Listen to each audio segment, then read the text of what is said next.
Yo, what's going on, guys? Crispy Flakes here. Welcome to Extra Crispy. So as you guys all know, I'm a big-time Detroit Pistons fan. I've loved them since, well, really the 2004 NBA season. Because I was 12, I was a hype beast. It was the only team I knew about. Chauncey, Rip Hamilton, Tayshaun, Rasheed, Ben Wallace, all those guys out there. Greatest times of my life, man. Although not, I was 12. So, but yeah, that's when I fell in love with basketball. For today's video, we have a video by Andy Hoops titled "The 2004 NBA Finals: A Tale of Opposites." So we're gonna watch this, go trip down memory lane, and just see what this finals is all about, guys. If you can do me a quick favor, please drop a like on this video. Would be greatly appreciated. So yeah, let me shrink my big ass head real quick here, and we are going to watch this video, man. Here we go. Here we go. Yeah, Big Ben Wallace. The 2004 NBA Finals. It was the biggest upset I've ever seen. The Los Angeles Lakers were the heavy favorites to win the championship. Yes, they were. The majority of fans believed that they would win. In fact, if you take a look at the odds for that series when it first began, the Lakers had a line of -550 while the Pistons were at +400. For those unfamiliar with betting odds, if you want to bet on the Lakers, that basically means you'd have to bet $550 to win just $100. Wow. But for the Pistons line, if you bet $100, you'd win $400. It turns out this betting line at the start of the series would have the biggest differential out of any finals matchup for the next 13 years. Until 2017 when the Warriors and Cavs played, and that one was really lopsided. Wow. But while we remember the 2004 finals as the story of an underdog taking down the Giants, there was a lot more happening behind the scenes. How's it going, fellas? My name's Andy, and today we're going to take a look at the 2004 NBA Finals. First, here's the context. The Detroit Pistons have been a good team for the last few years. They were always competing in the playoffs in the East, winning about 50 games, and when it comes to defense, they were near the top of the league.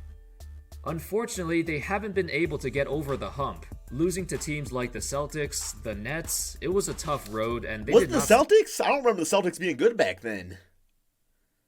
I know they were good for like a little bit, like Paul Pierce and stuff, but I thought that team was trash for a bit, unless it was like right before that. I didn't start watching until 2004, so I guess I don't know what they were like in 2003. Stand out above them. Yeah, I remember the Nets were a big-time problem. That would change in the middle of the 2003-04 season. The Pistons made a mid-season trade to acquire Rasheed Wallace, the starting power forward that they've been looking for. This trade pushed them over the top, and they instantly became the best team in the East. In the 2004 playoffs, they had a tough road to the finals as usual because all the teams they faced were so good defensively. This unfortunately led to some really boring games.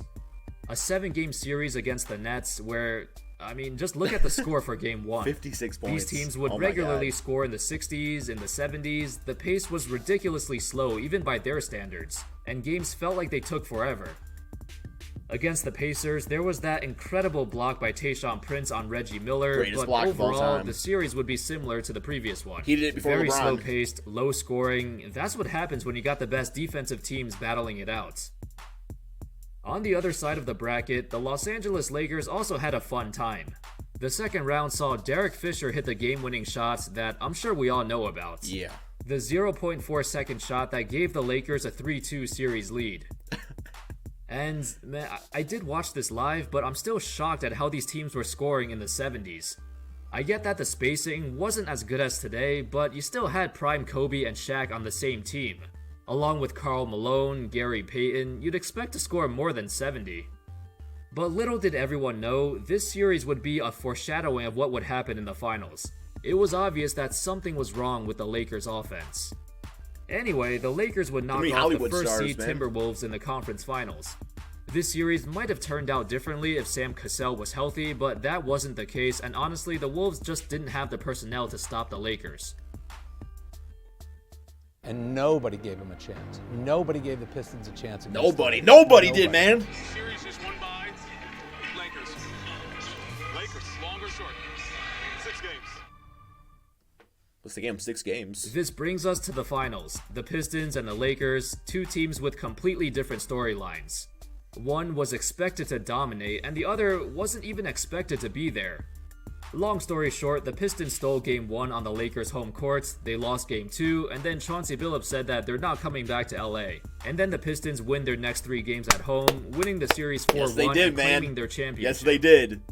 But how did it happen? As I mentioned earlier, there was a lot going on behind the scenes for both Rip Hamilton, teams. man. We'll start with the Lakers. The Lakers had a lot of drama off the court all season long, and most of it centered around Kobe. The Kobe and Shaq feud was at its all-time high, and there was also that Kobe rape trial all over the news. According to Rick Fox, he said, "We got off to such an incredible start, everything everyone expected us to be. We appeared to be that.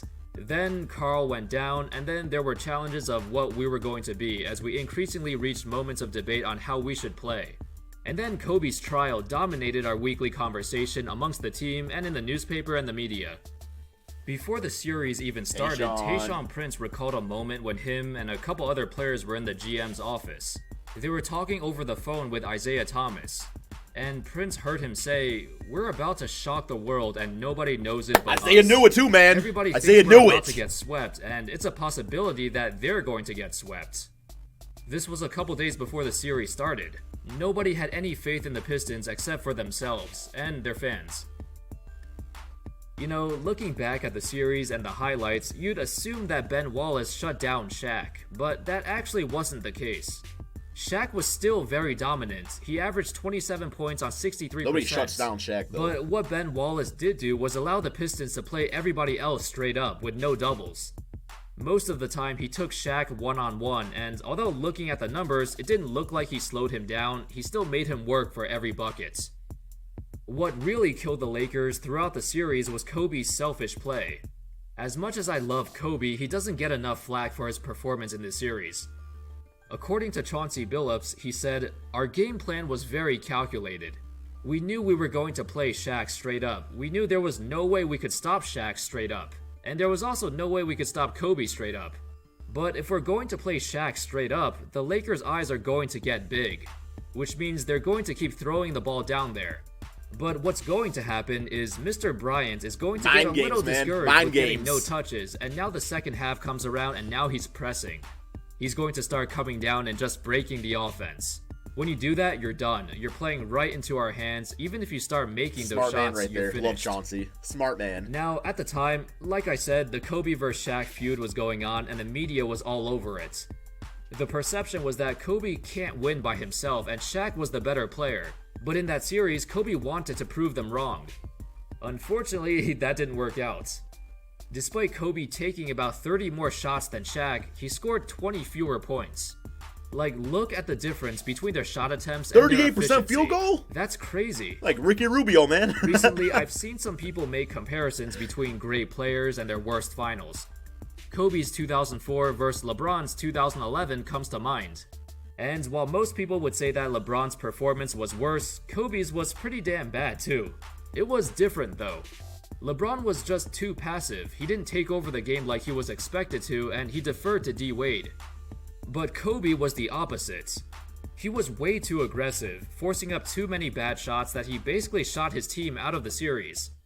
Instead of deferring to Shaq, who was still the better player at the time, he decided not to. It's kind of funny how their situations were similar, but also the complete opposite. Anyway, the Pistons threw a bunch of different defenders at Kobe, from Tayshaun to Billups, Rip, Lindsey Hunter. All of them were great defenders and he couldn't break through. Billups was the most outspoken player, the leader of the team. Up until then, his career was a roller coaster, being the third pick of his draft and not really accomplishing anything until he came to Detroit. Wow. His performance in the series was kinda his coming out party. On the biggest stage, everything came together. He was making his shots, he was drawing fouls, he was getting to the rim, none of the Lakers guards could stop him. He finished the series averaging 21 points per game on ridiculous efficiency. While the Lakers relied on their talent to carry them all season, the Pistons relied on their chemistry. This was a very tight group of guys who played the game cohesively, offensively, defensively, everything was clicking. The Lakers were a team with clashing personalities, and everybody knew that if they lost, they were going to blow it up. Something needed to change. Kobe said that, "I wasn't going to play with Shaq anymore after that. That just wasn't going to happen." Phil What did Jackson Shaq do? said He that, dominated. "I saw it coming. Being a lame duck coach, having a group of kids that were at each other's throat for most of the year." The aftermath of this loss was brutal. In the summer of 2004, the Lakers had a big decision to make, and they ultimately decided to keep Kobe and trade Shaq, mainly because Shaq was getting older. At the end of the day, this is what Kobe wanted, to lead his own team and win a championship without Shaq. You want to be Kyrie Irving? And although the first couple years were rough during the Lakers' rebuilding phase, he was still able to do it. And that's all, folks. That sums up the story of the 2004 NBA Finals. Yeah. Good times, good times. I wish that then would have been like now, because now I'm older and stuff and I respect the game a lot more. It would have been just crazy to watch. Being a 12-year-old and stuff like that. I mean, I still, love the team and everything like that. It's just like I was so much more younger than I am now. But yeah, this was the team that made me a believer, guys. This is the team that made me become a YouTuber, just like falling in love with the game of basketball. I have so much just like respect towards the 2004 Detroit Pistons. Just absolutely crazy. Man, it just brings a smile to my face. I feel like I was smiling this whole video. Probably not, but yeah. Anyway, hope you guys all enjoyed. Be sure to check out this dude's channel. Link to the video in the description below. And peace out, my friends.